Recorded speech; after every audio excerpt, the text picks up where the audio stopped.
السلام علیکم حضور، میرا نام السلام۔ فتیلہ ہے، میرے ابو کا نام طاہر احمد ہے۔ حضور طاہر احمد؟ طاہر احمد۔ اچھا، میرا پہلا سوال ہے، قرآن کریم میں برہا، ابلیس اور شیطان کا ذکر الگ الگ آیا ہے، حضور ابلیس اور شیطان میں کیا فرق ہے؟ ابلیس اور شیطان، ابلیس تو اس شخص کو کہتے ہیں جو اپنے اللہ تعالیٰ کی رحمت سے مایوس ہو چکا ہو، اور ہر نبی کے زمانے میں مختلف ابلیس ہوتے ہیں،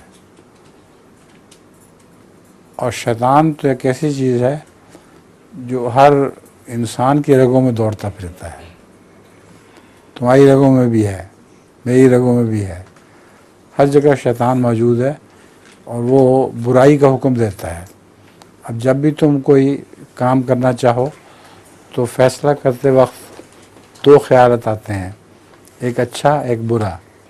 نماز پہ اٹھنا ہو تو چلو کوئی بات نہیں، ذرا تھوڑی دیر اور سو جاتی ہوں، لیکن دوسرا جو ہے ضمیر انسان کا، جس میں فرشتہ کہتے ہیں جس کو ہم، وہ کہتا ہے نہیں ابھی اٹھو پہلے نماز پڑھو۔ تو شیطان تو رگوں میں بھی دوڑتا پھرتا ہے۔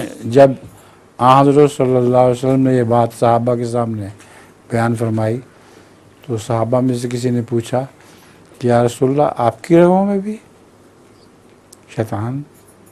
آپ نے کہا ہاں، مگر میرا شیطان مسلمان ہو چکا ہے، مجھے برائی کا حکم نہیں دیتا، بلکہ اچھی باتوں کا حکم ہی دیتا ہے۔